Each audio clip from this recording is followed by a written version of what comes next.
el río te lleva. Y es el río de la vida. Es esto. Empieza a ser cada vez más ancho, cada vez más profundo, cada vez más grande. Ese es el primer punto. El segundo punto es, nosotros somos re pacto viejo.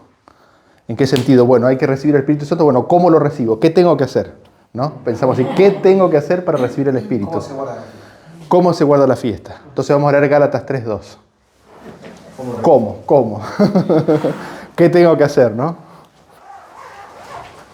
¿Qué tengo que hacer? Tuve reacción cuando estábamos estudiando el tema de la ley y la ley está vigente. Bueno, a ver, ¿cuáles son las que hay que guardar? Dije. Sí, ¿qué es lo que hay que hacer? Me decían, no, pero no es así, no las leas. Pero si me acabas de decir que están vigentes, decime cuáles son porque quiero guardarlas. Me acuerdo de esa charla, sí, varias veces salió. ¿Alguien quiere leer? Está fuerte, ¿no? ¿Qué dice? ¿Cuál era? Gálatas 3:2. Ah, re fuerte.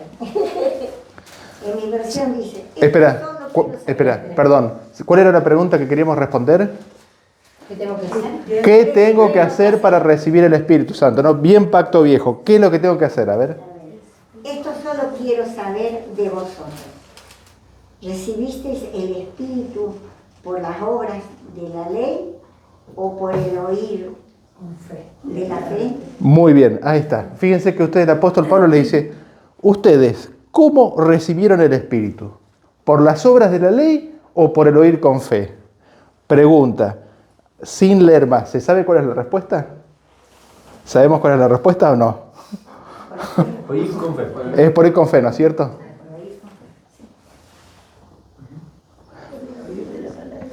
Es re importante esto, ¿eh? Es re importante. Oír. ¿Ese oír qué significa? Oír al que comparte el tema, oír a los hermanos que testifican, oír la lectura de la palabra, oír la voz de la conciencia, oír. Prestar atención. Prestar atención.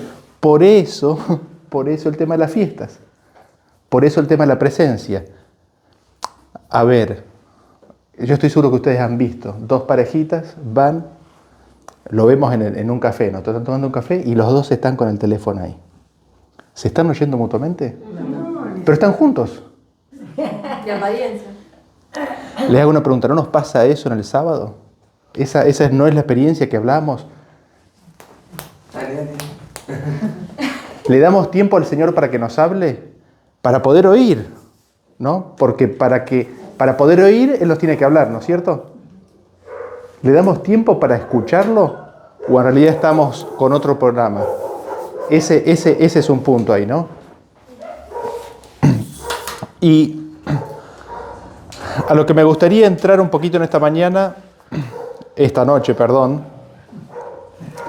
es lo que dice Hechos capítulo 2, versículo 1. Pero, no se olviden de este punto. ¿Cómo se recibe el Espíritu? Con ir con fe. Es decir, no tengo que estar con el celular cuando estoy con el Señor, ¿sí? A menos que esté leyendo la Biblia. Claro. A menos que esté leyendo la Biblia. Si no, tengo que pausar, frenar y estar dispuesto a oír, ¿sí? ¿Qué es lo que dice Hechos capítulo 2, versículo 1? ¿2 o 1? Capítulo 2, versículo 1. 2, 1.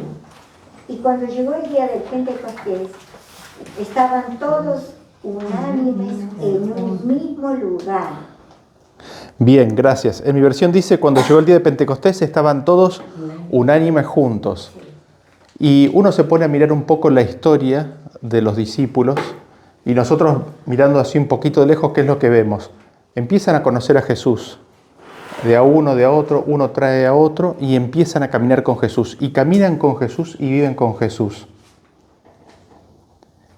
Y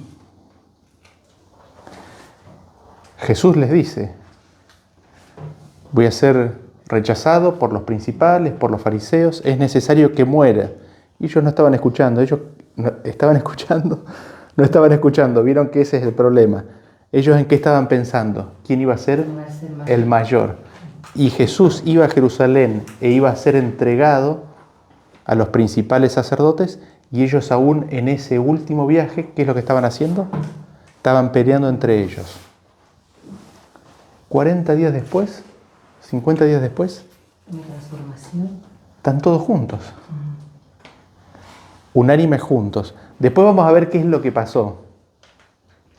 ¿Qué fue lo que pasó? Pero el tema del cual que queríamos que hablemos esta noche es, estaban todos unánimes juntos y descendió el Espíritu. Y nosotros tenemos caminar con Jesús,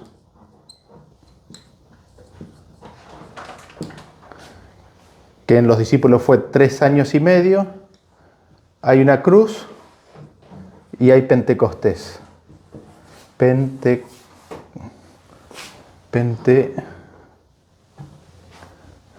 Pentecostés. Los discípulos caminaron con Jesús, está la crucifixión y está el Pentecostés. El Pentecostés es la lluvia temprana. Y la lluvia temprana, digamos, dentro de la experiencia de todo el cristianismo, dentro de la experiencia del pueblo de Dios en la historia, el Pentecostés es la lluvia temprana. Y sabemos que hay una lluvia tardía. Y vamos a poner acá unánimes. Pregunta, ¿qué es lo que hay acá? Es nuestro tiempo, ¿no es cierto? Si nosotros miramos las profecías, la Biblia nos presenta lo que va a suceder en el mundo natural justo antes de la segunda venida de Jesús. Nos presenta qué va a suceder en el mundo espiritual, en el mundo político, y en el mundo espiritual, y específicamente en el pueblo de Dios, qué es lo que va a pasar. Y en el pueblo de Dios, ¿cuál es el próximo cumplimiento que tenemos? Es este. Esto es lo próximo. En las profecías de lo que es concerniente al pueblo de Dios, es la lluvia tardía. Lo que está inmediatamente antes, ¿qué es? Unánimes. ¿No? Pero antes de unánimes, caminar con Jesús, ¿no es cierto? Y quería preguntarles e interpelarme, ¿cómo estamos con la unidad? ¿Cómo estamos con la unidad? Roberto, tenés que ser uno con fulano. Tenés que ser uno. A ver, díganme.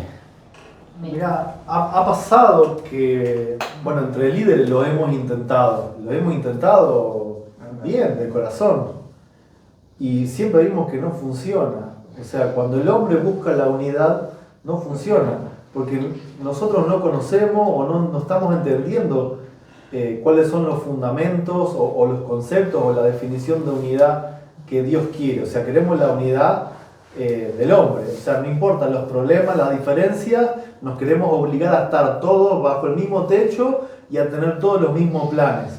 Y es algo forzado, que a la primera chispa que vuela somos una bolsa de gas. Entonces creo que nos hace falta preguntar más qué es lo que produce la unidad. Que bueno, creo que es Cristo en el corazón. Cristo, que es la verdad, cuando pone la misma verdad en distintos corazones, esos corazones se unen aunque estén en distintas partes del mundo. Cuando esa verdad no está en el corazón de la gente, por más fuerza que vos hagas, no funciona, ¿no? Y tiene que ver con eso, tiene que ver con la verdad que es Cristo. Y con la letra, la verdad, la letra así como está en Cristo. Eso es fundamental, ¿no? Y muchas veces nos da nostalgia que queremos decir, bueno, el adventismo tiene que estar unido. Y vemos que no funciona. Y después es como que bajamos, decimos, bueno, el Padre y el Hijo, tenemos que estar unidos. Y el Padre y el Hijo lamentablemente tampoco es garantía de unidad, porque hay muchas más verdades en Cristo que van avanzando, y algunos avanzan, otros no avanzan, y vimos que es imposible forzar la unidad cuando no está la verdad como es en Cristo. Antes de escuchar algún otro, yo no puedo dejar de acordarme de este ejemplo, ¿no? Iglesia católica, vamos a poner católica, cristianismo, Y es como que había una sola iglesia. Es verdad que antes se había separado la iglesia ortodoxa, ¿no? Pero cuando se abre la puerta y empieza el protestantismo, muchos subgrupos. Iglesia adventista, una sola iglesia, se abre la puerta,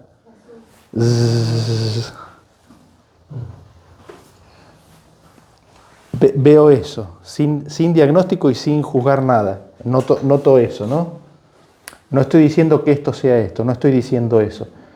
Quizás lo que estoy queriendo insinuar es que cuando uno entiende que un grupo es la iglesia verdadera y la iglesia final, y de repente uno toma conciencia de que en algo está equivocado y se abre esa puerta, se abren muchas puertas. No es una puerta, es un portonazo. Es un portonazo. Está ese punto. Pero volviendo al tema de la unidad, Roberto dijo algo. No sé si alguien quiere decir algo. No sé qué piensan respecto del tema de la unidad y que es un tema. Digamos, yo creo que la expectativa y el anhelo es que los del Padre y el Hijo estemos todos juntos, ¿no es cierto? Ese es el anhelo y el deseo de todos. Nosotros podemos preguntarnos, ¿y por qué no pasa? Digamos, el diagnóstico me da la sensación desde acá es de que no pasa, ¿no?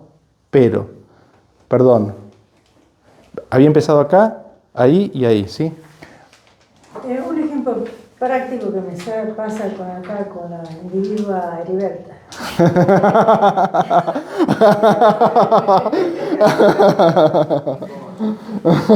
Está con bronca porque le sacó la silla.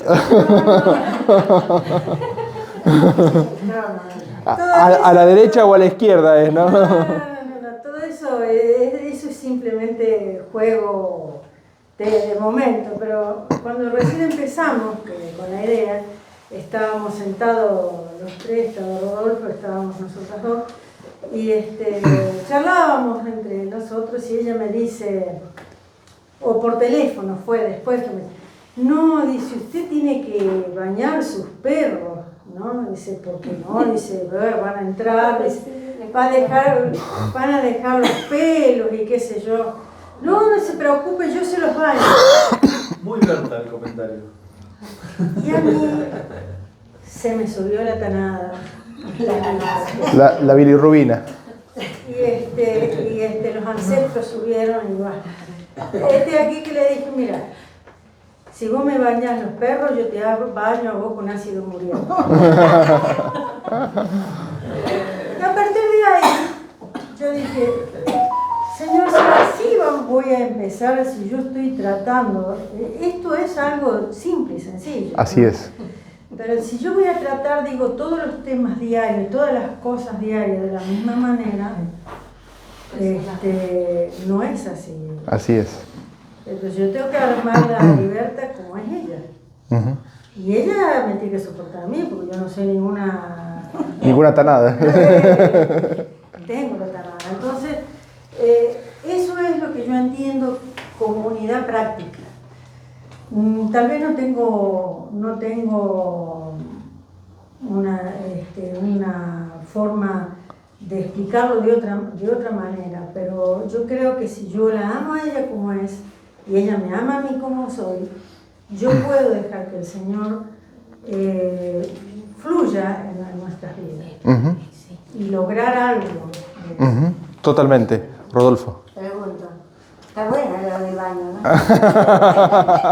paréntesis, todavía no los bañé. Bueno, pero ya íbamos viendo, o sea, ahí va un ejemplo bien concreto de que cuando empezamos a pasar tiempo juntos, algunos tenemos pies más largos que otros y callos más grandes que otros, ¿sí? Y entonces, eso, pero seguro, ¿no? Solemos apelar al Padre y al Hijo y conforme a su voluntad.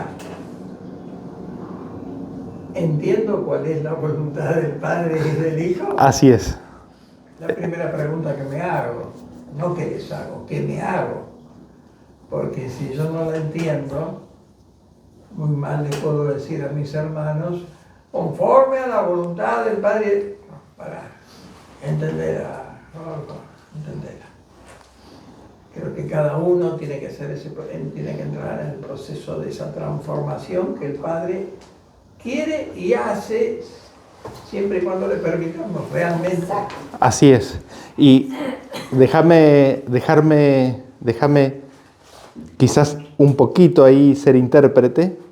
Es algo, digamos, la unidad es en Cristo. O sea, si no estamos en Cristo, Es inútil. No hay. Inútil. nada. O sea, no existe. Estamos Es de- esculpiendo. Así es. Entonces, en ese punto, es como que quizás la primera y la última responsabilidad es asegurarme de que yo estoy con Cristo, ¿no es cierto? O sea, ese es el primer punto, ¿no? Cuidado que no sea yo el problema de la desunión, Exactamente. ¿no? No, iba por esa línea, porque por lo general cuando uno habla de unidad lo que está pensando es quiero que sean igual a mí. Sí. ¿Por qué no están todos unidos como yo? Todos piensan como yo. Sí, sí. La Escritura dice otra cosa, dice, y la gloria que me diste yo les he dado para que sean uno. O sea, Él no da la gloria para ser uno. No, Sí. no es la inversa. Uno dice, ¿cómo voy a recibir el Espíritu? Bueno, primero tenemos que ser todos uno y después dice, les di la gloria para que sean uno. Ujú. Así es. Justo ahora iba a entrar a ese versículo, gracias, pero conectando un poco quizás lo que decimos, a veces nosotros pensamos de que la unidad es un sacrificio, es algo que le tenemos que dar a Dios Claro. para que Él esté contento. Claro. Y quizás en realidad tenemos que pensar que la unidad es algo que Dios nos da si nosotros estamos alineados con su voluntad. Cuando nosotros estamos alineados con su voluntad, vamos a estar en unión de espíritu con los otros, aunque en algunos temas pensemos diferente. Y no estoy hablando de pensar que es el sábado y el domingo, no estoy hablando de eso. No estoy hablando de eso, ¿sí? No, digo, porque también pensamos que tiene que hacer un sacrificio para ser uno conmigo. Así es. Yo también lo estoy planteando conmigo. Así es. Vamos a Juan capítulo 17, que es el versículo que justo quería leer a continuación. Perdón, hoy Sí. leímos un versículo que no me acuerdo en qué libro es, que no sé si cuando vos hablaste o habló Leandro, donde dice el pueblo de Dios se arrepiente, todo dice, mi pueblo será uno solo, Ujú. porque la unidad lo da él. Así es. Lo leímos hoy, no me acuerdo. Sí. No me preguntes. Sí, fue con Leandro y no me acuerdo cuál era tampoco. Sí.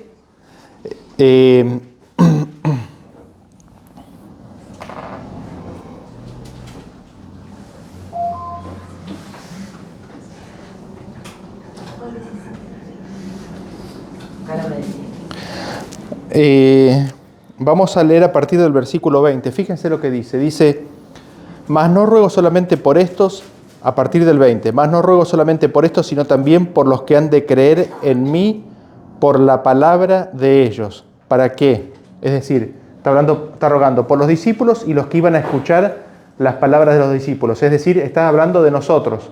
Nosotros ahora al leer las Escrituras estamos leyendo las palabras de los discípulos. ¿Sí? Así que está orando por Jesús. Jesús dice, te ruego no solamente por los discípulos, sino también por nosotros, hoy aquí. ¿Para qué? Para que todos sean uno. ¿Sean uno como quiénes? Como tú, oh Padre, en mí y yo en ti.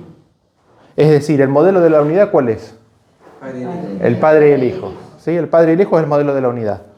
Y después dice que también ellos sean uno en quiénes. Y nosotros. En el Padre y el Hijo. Es decir, el Padre y el Hijo nos invitan a la unidad que es exclusiva del Padre y el Hijo, al concilio. En propósito, en carácter, no en persona. Así es, así es. ¿Por qué? Porque cuando somos uno, Leandro no pierde su identidad individual. Leandro sigue siendo Leandro, Roberto sigue siendo Roberto y Rodolfo sigue siendo Rodolfo. Cada uno mantiene su personalidad individual, pero al mismo tiempo es uno con el Padre y con el Hijo. Y así nosotros vemos que el Padre y el Hijo son dos personas, son dos seres individuales, ¿sí? Con este versículo. Entonces dice, para que todos sean uno, como tú, Padre, en mí y yo en ti, que también ellos sean uno en nosotros. ¿Para qué? ¿Cuál es el propósito de eso? Para que el mundo conozca, para que el mundo sea alumbrado, ¿no? Apocalipsis capítulo 18. Para que el mundo crea. Para que el mundo crea, así es. Fíjense lo que dice, la gloria que me diste yo les he dado, ¿para qué? para que sean uno, así como nosotros somos uno. Así que, ¿cuál es el elemento que produce unidad? La gloria. La gloria. El elemento que produce unidad en el pueblo de Dios es la gloria de Dios. Así es. La gloria de Dios que recibe Cristo, que tiene Cristo. Ese es el elemento que produce unidad. No hay ningún otro elemento. Es la gloria, es la gloria. Fíjense lo que dice. Y ahí también lo explica un poco. Dice, yo en ellos y tú en mí. Yo en ellos, tú en mí. El Padre en Cristo. Cristo en nosotros, la esperanza de gloria. ¿Sí? Rodolfo. Tenemos una recomendación en 1 Corintios 10:31. ¿Qué dice? Si por lo tanto comemos o bebemos o hacemos cualquier otra cosa, ¿cómo lo tenemos que hacer? Para la gloria. Para la gloria de Dios. Ujú. Así es. Hay un versículo referente, no recuerdo exactamente dónde está, pero Pablo dice, mas ya no vivo yo, Más vive Cristo en mí. sino vive Cristo en mí. Y lo que vivo, lo vivo por la fe del Hijo de Dios. Gálatas 2:20. Si yo pienso eso, si yo logro eso en mi vida, es decir, no yo lo voy a lograr, si yo permito que Dios obre en mi vida para que ya no viva yo, sino que viva Cristo en mí, Ujú. entonces considero que ahí está el punto de la unidad. Ujú. Porque ya no vamos a vivir cada uno de nosotros, va a vivir Cristo. Así es. ¿Dónde está la unidad? Y la pregunta es, ¿está Cristo dividido? Ahí está. No. Entonces, si Cristo mora en ti, Cristo mora en mí, al no estar Cristo dividido, hay unidad, ¿no es cierto? Estamos acá reunidos gracias a Él. Así es. A ver por nosotros. Amén. Así es. Fíjense, Padre y Hijo, discípulos. ¿Y qué es lo que le da el Padre al Hijo? La gloria. ¿Qué es lo que le da el Hijo a los discípulos? La gloria. Y después, Rodolfo leyó el versículo, para la gloria de Dios. Nosotros glorificamos a Dios. ¿Cómo glorificamos a Dios? En esto es mi Padre glorificado, que llevéis mucho fruto. Que nosotros demos el fruto del Espíritu Es glorificado. es para gloria del Padre, es para gloria de Dios. Y este es el circuito de beneficencia. ¿Se acuerdan de la cita de Selena G. de White? La ley de la vida del universo. La gloria de Dios consiste, fíjense la palabra gloria de vuelta, la gloria de Dios consiste en dar. Cristo recibió todas las cosas, ¿para qué? Para darlas. Así la vida del Hijo fluye al universo entero y vuelve a la fuente, al dador de la vida, en agradecimiento y en alabanzas. Entonces pregunta, unidad. Los discípulos estaban todos unánimes. Después cayó el Pentecostés. Evidentemente, los discípulos vieron la gloria, recibieron la gloria, ¿no es cierto? Acá se estaban peleando. Y acá están unánimes. ¿Qué pasa entre acá y acá? La cruz. La cruz, ¿no es cierto? ¿Qué significa que se estaban peleando? ¿Se estaban peleando por qué? Se estaban peleando quién se va a sentar a la derecha, quién se va a sentar a la izquierda. Supremacía. Estaban todos en el programa de tomar y recibir, ¿no es cierto? De quién era beneficiado con la relación con Jesús y peleándose entre ellos. Había celos, envidia, divisiones. Había celos, envidias, divisiones. ¿Y qué es lo que muestra la cruz de Jesús? Entrega completa. Entrega completa y total, sí. Perdón, y antes de la cruz también empiezan a ver a Jesús cuando le lava los pies y ahí es como que se quiebra. Se empiezan a quebrar. Eso es como que empiezan a ver ahí. Así es, exactamente. Ahí en la ceremonia de la Santa Cena ellos empiezan a ver algo que hasta ahora no se habían dado cuenta, no había estado escuchando. que se estaba dando. Así es, Y el carácter de Dios está. así es. Podríamos simplificar todo lo que dice Gloria con respecto, o sea, está hablando del carácter de Dios y Dios es amor. Y el amor se ve en la cruz. El amor se ve, o sea, Dios le da amor a su Hijo, entonces ama a su Hijo nos ama a nosotros. Cuando nosotros amamos, o sea, esa alegría que el Padre siente al ver a sus hijos orgullosos es lo que vuelve a Él en alegría, ¿no? Es glorificable ser como Él, como Él es como nosotros. Así es, exactamente. Y vos fíjate, vamos a llevarlo esto a un caso práctico. ¿Qué es lo que estaba haciendo el soldado romano? Estaba clavando, ¿no es cierto? ¿Qué es lo que dice Jesús? Perdónalos porque no saben lo que hacen. Ahora, ¿qué es lo que sucede? ¿Qué es lo que dice que Dios estaba haciendo con Cristo? Lo leímos esta mañana en Corintios. Dios reconciliando el mundo y haciendo ¿qué cosa? No tomándole en cuenta sus pecados. No tomándole en cuenta sus pecados. Así es como nos trata el Padre, así es como nos trata el Hijo a nosotros. ¿Qué significa eso respecto de nosotros? Ay, fulanito. ¿No? Nosotros somos bravos, ¿no? ¿Qué opina usted, Berta?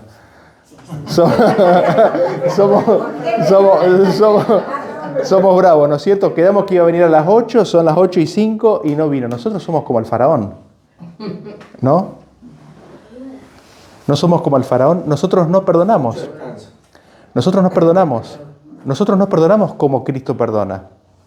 Nosotros no nos perdonamos entre nosotros como Cristo nos perdona a nosotros.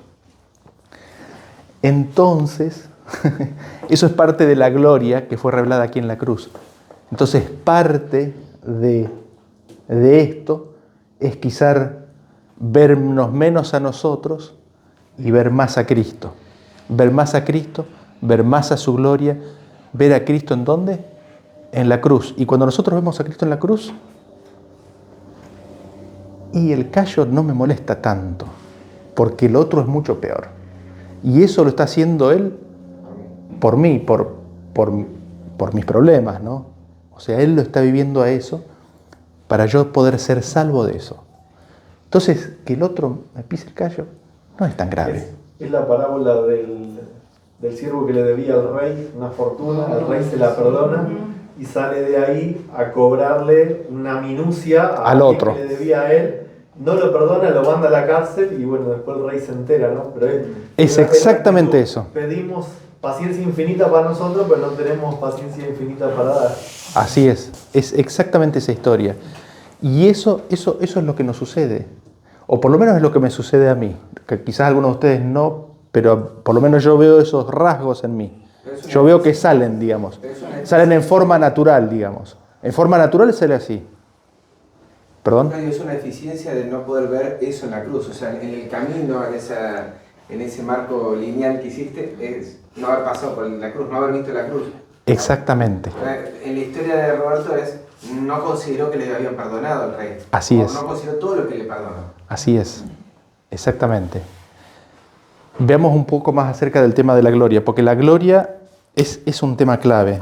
Es un tema clave para llegar a la unidad. Vamos a 2 de Corintios capítulo 3.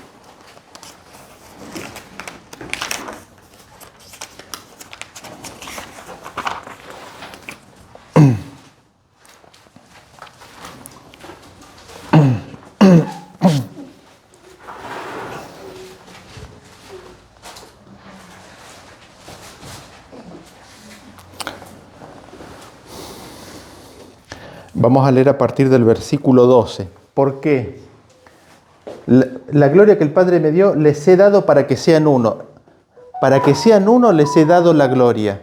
Entonces nosotros, ¿qué es lo que tenemos que tener? Tenemos que recibir, ver, entender la gloria de Cristo. La gloria que tiene Cristo para darnos, ¿sí? Y esa gloria la vemos en la cruz. Lo vemos en su acto de entrega, en su amor, en darse por nosotros, en perdonarnos. Pero fíjense lo que dice a partir del versículo 12 en adelante y presten la atención de vuelta acá a la palabra gloria. Porque esta palabra es la que trae unidad. Dice, así que teniendo tal esperanza, usamos de mucha franqueza y no como Moisés que ponía un velo sobre su rostro para que los hijos de Israel no fijaran la vista en el fin de aquello que había de ser abolido. Pero el entendimiento de ellos se embotó, porque hasta el día de hoy, cuando leen el antiguo pacto, les queda el mismo velo no descubierto, el cual por Cristo es quitado.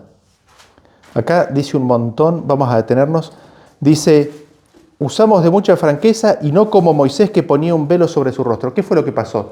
No sé si ustedes recuerdan, Éxodo capítulo 33 y 34. Dios está hablando con Moisés. Moisés le dice, muéstrame tu gloria. Entonces Dios le dice, haré pasar todo mi bien, proclamaré mi nombre. Le dice, tendré misericordia del que tendré misericordia, mas no me verá hombre el rostro y vivirá. Ponte aquí en la endija, en la hendidura de la peña, pondré mi mano y verás mis espaldas. Entonces pasó Jehová proclamando el nombre de Jehová, proclamando en alta voz. Después, cuando bajó, los hijos de Israel, ¿qué es lo que vieron? Vieron que el rostro de Moisés, que había escuchado la gloria, él había pedido ver, la escuchó y la vio en la espalda. Bueno, esa última parte la sacamos. Él había escuchado la gloria y cuando bajó, ¿qué es lo que había en su rostro? Resplandecía, brillaba. ¿Y qué pasó con los hijos de Israel con esa gloria? No podían ver, no querían. ¿Por qué? Tenían miedo. Miedo. La gloria en ciertas personas genera miedo. Había miedo. Y fíjense ustedes qué es lo que dice. Dice, el entendimiento de ellos se embotó. ¿Hasta cuándo? Hasta el día de hoy. Cuando leen el antiguo pacto, les queda el mismo velo descubierto, el cual por Cristo es quitado. ¿Y qué es lo que no podían ver ellos? Dice, para que los hijos de Israel no fijaran la vista en el fin de aquello que había de ser abolido.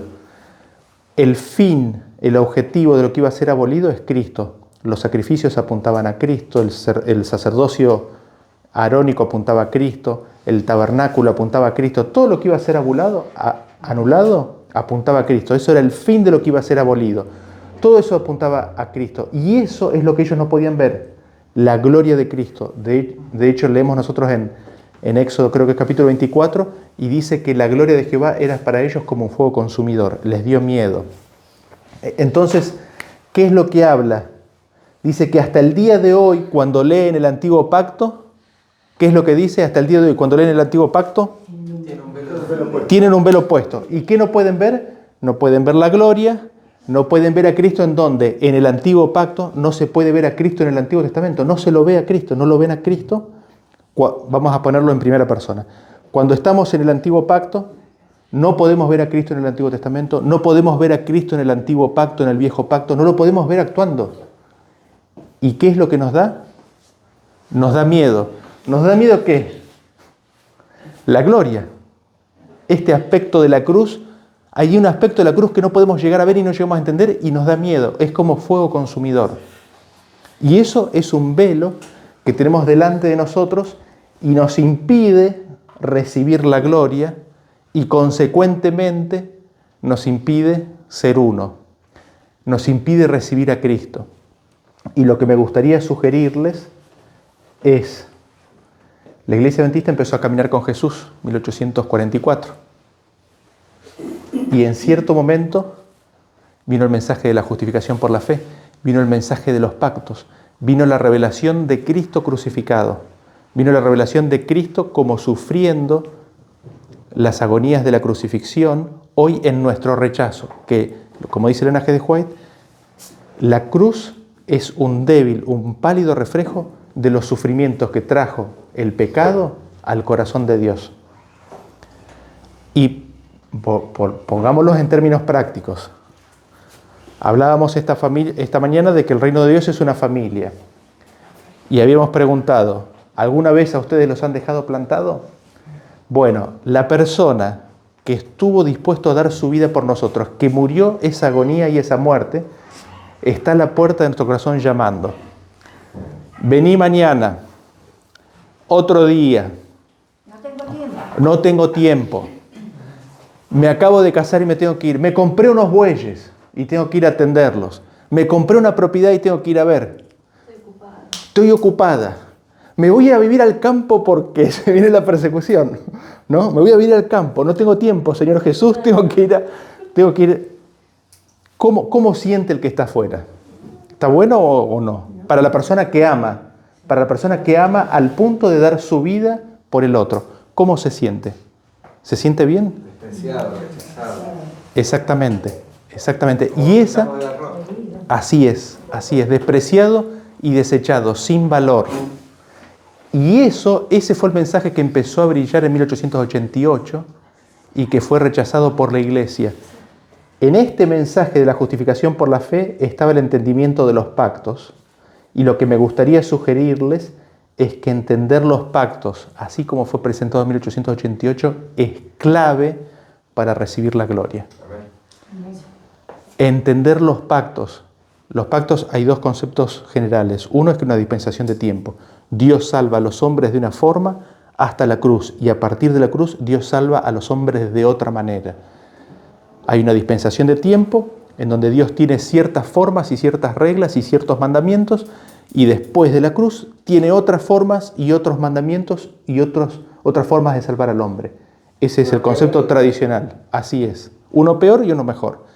Y el otro entendimiento que en 1888 se presentó es el entendimiento de que los pactos son experiencias del corazón, que el pacto viejo es el hombre intentando justificarse y salvarse. Es la justificación por las obras. Es el hombre intentando hacer la obra de Dios en su vida. Dios dice que hay que guardar el sábado. Bueno, vamos a guardar. Yo lo voy a guardar. Eso es el viejo pacto. El nuevo pacto es Cristo en nosotros haciendo la obra. Y me gustaría sugerirles en este contexto de que el entendimiento de los pactos es claro para recibir la gloria que procede del Padre, para entender la gloria, para entender en qué consiste. En Éxodo 33 y 34 nos dice que la gloria consiste en toda la benignidad de Dios, en toda la bondad de Dios, consiste en su nombre, en su carácter. No vamos a entrar en detalle de eso, hemos hablado muchísimas veces, pero en eso consiste la gloria de Dios, y eso es lo que nos transforma y trae unidad. Fíjense cómo sigue diciendo a partir del versículo 15. Es que, perdón, entendiendo de que Dios da cosas malas y cosas buenas, y que eso es lo que da el Hijo y eso es lo que recibimos nosotros, también está toda esta cuestión. Así es. Tan inestable, ¿no? Así es. Por eso, el deseo de la unidad, pero no se puede. Porque está ahí también, ¿no? Porque vino algo malo a mi vida y eso es lo que se me está manifestando. Así es, sí, tal cual. Tenés que cambiarlo. Así es. Sí. A mí algo que me llama la atención es la historia del pueblo. Vos mencionabas los capítulos 33 de Éxodo. Perdón, ahí hay un punto, paréntesis, ahí hay un punto reclave, que es que el pueblo de Dios, todo lo que recibe, lo recibe primero a partir de Cristo. Totalmente. Lo que nosotros recibimos es todo lo que Cristo recibió primero, nada más. Ese punto es revolucionario, es clave. Mencionabas que no podían ver la gloria en el rostro de Moisés. Pero sin embargo, en el capítulo 24 habían estado todos los ancianos con Moisés, comieron en la presencia de Dios, vieron el embaldosado de zafiro y dijeron, hemos comido delante de Dios y no morimos. Pero después es como que dicen, bueno, pero no sé, si comemos de vuelta capaz que morimos. No sé si eso pasa también en nuestra vida, que Dios manifiesta su gloria, su carácter. Es como que en un momento lo vemos, pero es como que no somos tan desatentos que pasa un rato y ya no lo vemos. Es como que seguimos en la nuestra, ¿no? ¿Qué fue lo que pasó en el medio? El becerro de oro. El becerro de oro. Hubo un pecado importante y es el punto que vos decís. Hoy podemos estar, pero si nosotros caemos en la idolatría y en la apostasía, Dios nos recibe. Pero es más difícil el camino. Es más difícil por nuestro pecado, no porque Dios quiera. Es más difícil por nuestro pecado. Nos cuesta ver a Dios de la misma forma. ¿Por qué? Porque nos postramos delante del becerro. O sea, todo pecado, atenta en contra de poder ver la gloria de Dios. Todo pecado nos aleja y nos separa y atenta contra que podamos ver la gloria de Dios. Entonces, quizás redondeando el punto, el tema de los pactos y entender el punto de los pactos es clave, porque entendiendo el tema de los pactos vamos a poder ver a Cristo en el Antiguo Testamento, vamos a poder ver la gloria de Cristo. Es clave este punto. Y si hay algo que ustedes se tienen que, si me gustaría que se lleven algo hoy es, no importa lo que dijo Daniel, vayan y estudien Waggoner, estudien Jones, especialmente de 1888 a 1894, lo que él escribió, y traten de entender el tema de los pactos. Este punto es clave de verdad. Lean lo que Elena G. de White escribió en Patriarcas y Profetas, el capítulo, los dos pactos se llaman, ¿no es cierto? 32. El capítulo 32, los dos pactos. Léanse ese capítulo, por favor. Y fíjense lo que sigue diciendo 2 Corintios capítulo 15, dice, y aún hasta el día de hoy cuando se lea Moisés, 3.15. Y aún hasta el día de hoy cuando se lea Moisés, el velo está puesto sobre el corazón de ellos. Pero cuando se conviertan al Señor, el velo se quitará. Es decir, tiene que haber una conversión. Estaban mirando para allá, tienen que empezar a mirar 180 grados, tienen que ir en otra dirección. ¿Y eso solo puede hacer quién? Cristo. Es decir, la unidad, solo Cristo. Porque si estamos en el pacto viejo, esa unidad no va a ocurrir nunca. Y dentro de esto, lo que me gustaría... No, eso lo aclara el verso 17, ¿no? Porque el Señor es el Espíritu, y donde está el Espíritu del Señor, es libertad. Es como la libertad de poder mirar para otro lado es porque está el Espíritu. Así es, exactamente. Entendiendo que el Espíritu es Cristo. Así es. Está la parte doctrinal. Así es. Entendiendo que el Espíritu es el carácter. Así es. Y dentro de esto, lo que me gustaría sugerirles es, dentro de la Iglesia Adventista surgió, la Iglesia Adventista era creyente del Padre y el Hijo, eran un montón. Eran todos ellos del Padre y el Hijo. Y cuando llegó el mensaje de los pactos, ¿qué fue lo que sucedió? Rechazo. Hubo una división. El tema de los pactos en el movimiento del Padre y el Hijo va a ser siempre una división. Nadie va a decir, yo rechazo lo que dice John C. Waggoner. Nadie va a decir. Todos vamos a decir, nosotros aceptamos y predicamos lo que dice John C. Waggoner. Lo que los invito es a que lean. Sí, mirá los monumentos que le hicimos. Los invito a que consideren esto, que estudien estos temas, que lean un poco sobre esto. Si no saben a dónde ir, pídanos y nosotros les indicamos qué escritos de ellos están disponibles para entender qué es lo que ellos decían y predicaban respecto a este tema. Entonces, el movimiento del Padre y el Hijo, si ustedes me preguntan, no es porque es mi deseo y mi oración, sino porque está en la genética del adventismo y está en la genética de la humanidad, porque está en la genética de la humanidad. Tiene un punto en el cual se divide por el tema de los pactos. El tema de los pactos y todo lo que conlleva e implica el tema de los pactos. Es lo que nos dice la historia. Es lo que nos dice la historia. Cuando nosotros aceptamos y entendimos la verdad del Padre y el Hijo, ¿qué es lo que vivimos como pueblo? Dios nos trajo de vuelta antes de 1888, ¿para qué? Para introducirnos de vuelta el tema del mensaje de la justificación por la fe para ver si lo aceptábamos o no. Y cuando lo aceptamos,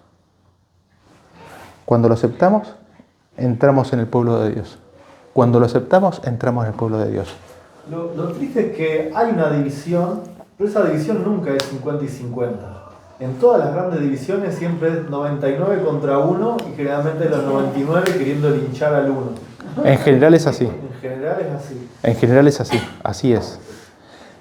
Por eso Fíjense. Incluso puede venir la acusación de decir, bueno, ellos son el 1%, ellos los que se fueron, ellos son los que están renegando en contra de lo que éramos, de creer en los pioneros. O sea, la culpa es de ellos, ¿no? Uh-huh. El otro mundo del Padre y el Hijo sigue estando acá y ellos se apartan, ¿no? Uh-huh. Puede venir esa forma de pensar. Totalmente. Fíjense lo que dice, leamos a partir del 15. Y aún hasta el día de hoy, cuando se lea Moisés, el velo está puesto sobre el corazón de ellos, pero cuando se conviertan al Señor, el velo se quitará. Porque el Señor es el Espíritu, y donde está el Espíritu del Señor, allí hay libertad. Por tanto, nosotros todos, mirando a cara descubierta, como en un espejo, la gloria del Señor, somos transformados de gloria en gloria, en la misma imagen como por el Espíritu del Señor.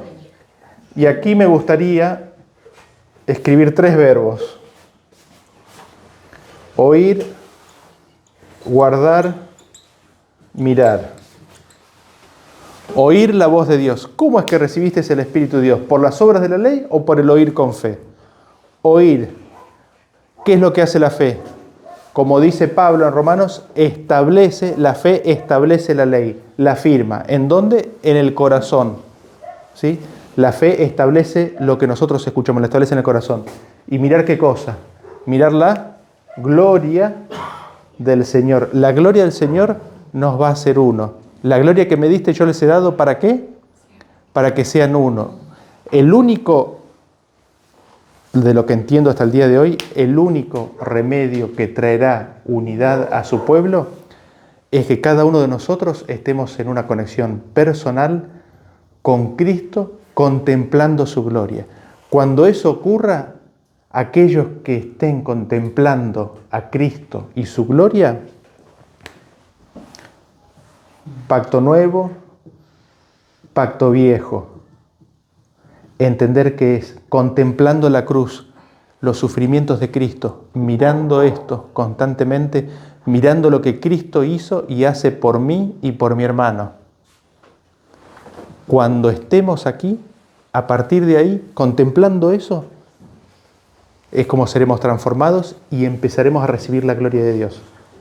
Recibimos la gloria de Dios y somos transformados de gloria en gloria, de carácter en carácter, y así es como nos encontrará unánimes. Ese es mi deseo y mi oración para cada uno de nosotros. Y que, este estudio de esta noche sea no el final, sino el principio de algo, ¿no? De este caminar. De este caminar, exactamente. Esto es clave, ¿no? Oír, guardar. ¿Guardar qué significa? Creer y atesorarlo. No rechazar, no desechar. Especialmente si es una palabra de Dios, ¿no? Que dice, aunque no la entienda, Señor, no la entiendo, pero explícamela, la recibo. Oír, guardar, mirar su gloria. Si esto no está,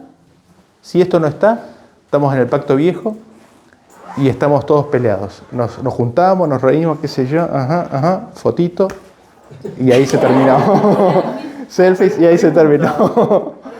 Perdón. Sí, Mari.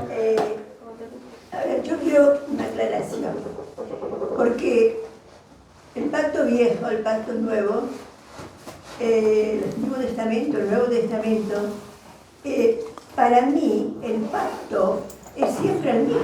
Así es. Entonces, ¿por qué el pacto viejo y por qué el pacto nuevo si es el mismo? Las pactos son las mismas, las cosas presentadas de otra manera, pero el pacto es siempre igual. Dios tiene un solo pacto para con su pueblo, que son las promesas de Dios. Esa es la voluntad de Dios. Ahora el hombre escucha la voz de Dios y lo primero que dijo es que no nos hable más, que nos hable Moisés. Haremos. Y la promesa, nosotros haremos. Y ahí el pueblo, cuando dice haremos todo lo que Dios ha dicho, el hombre le promete a Dios. En vez de recibir la promesa, ¿por qué? Porque en Éxodo dice, si vosotros oyeres mi voz y guardares mi pacto, seréis gente santa. ¿Cómo es que recibiste el Espíritu? ¿Por las obras de la ley o por el oír con fe? Dios les estaba diciendo, si ustedes oyen y guardan, van a ser gente santa. Nosotros vamos a hacer todo lo que Dios dijo. El hombre le promete a Dios. El hombre se dispone, el hombre cree que puede hacer, tiene mucha confianza en sí mismo, no conoce el poder de Dios, lo ignora y le promete a Dios de que Él va a hacer. Eso es el pacto viejo. Es el creer que yo tengo algún tipo de influencia o relevancia en la salvación de mi ser. No hay nada. Mío, nada. El pacto nuevo, resumiéndolo, sería niégate a ti mismo. Así es. Niégate a ti mismo en todo.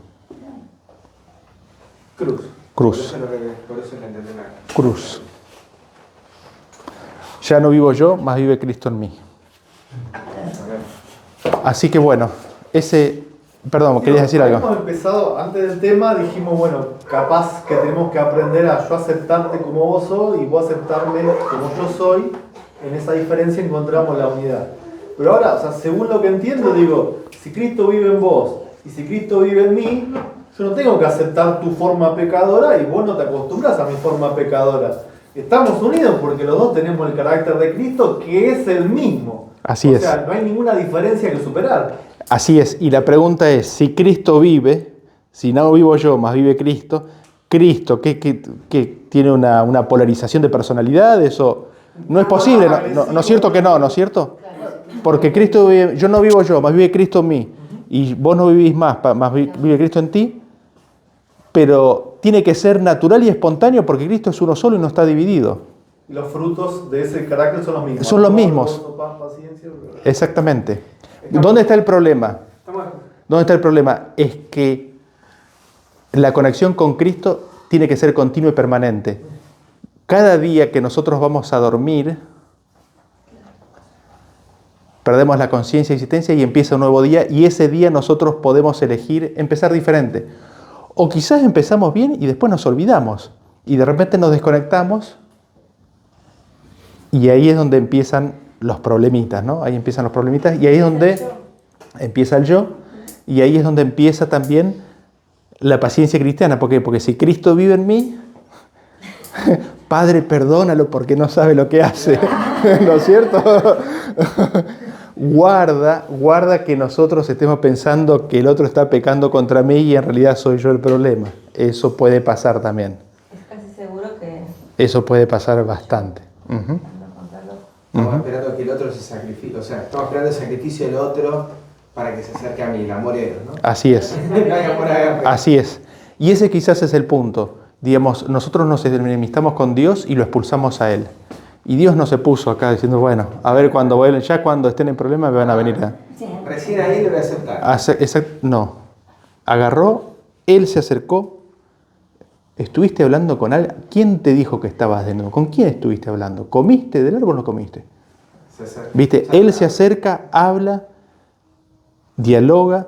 Cuando el otro muestra de que en realidad no está en condiciones de hablar y de reconocer su propia culpa.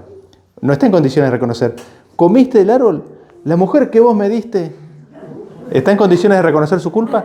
No está en condiciones de reconocer su culpa. ¿Qué es lo que hace Dios? Bueno, ya ahí después vamos a ver y...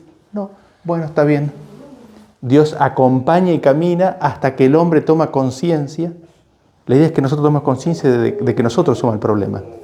Incluso, o sea, Dios su hijo. Dio a su hijo. No solo se acerca a hablar, o sea, dio a su hijo, o sea, dio todo. No es que se acercó y bueno, no lo escuchamos. Dio todo lo que tenía para que lo escuchemos. Así es. De esto hasta todo. No Así hay es. nada que haya quedado sin dar. Así es. Dio absolutamente todo. Perdón. Dio absolutamente todo. Y si Cristo vive en nosotros, para con los demás. ¿Se entiende? Exactamente. ¿Se entiende por qué es necesario ver esto para poder vivirlo con los demás?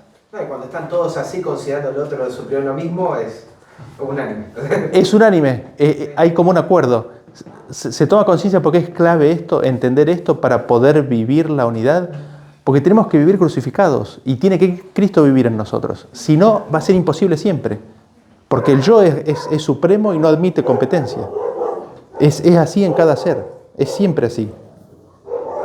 Entonces, la única salvación posible es tener a Cristo en nuestro corazón, contemplar su gloria, contemplar sus sufrimientos, entender el amor de Dios y de su sacrificio por nosotros.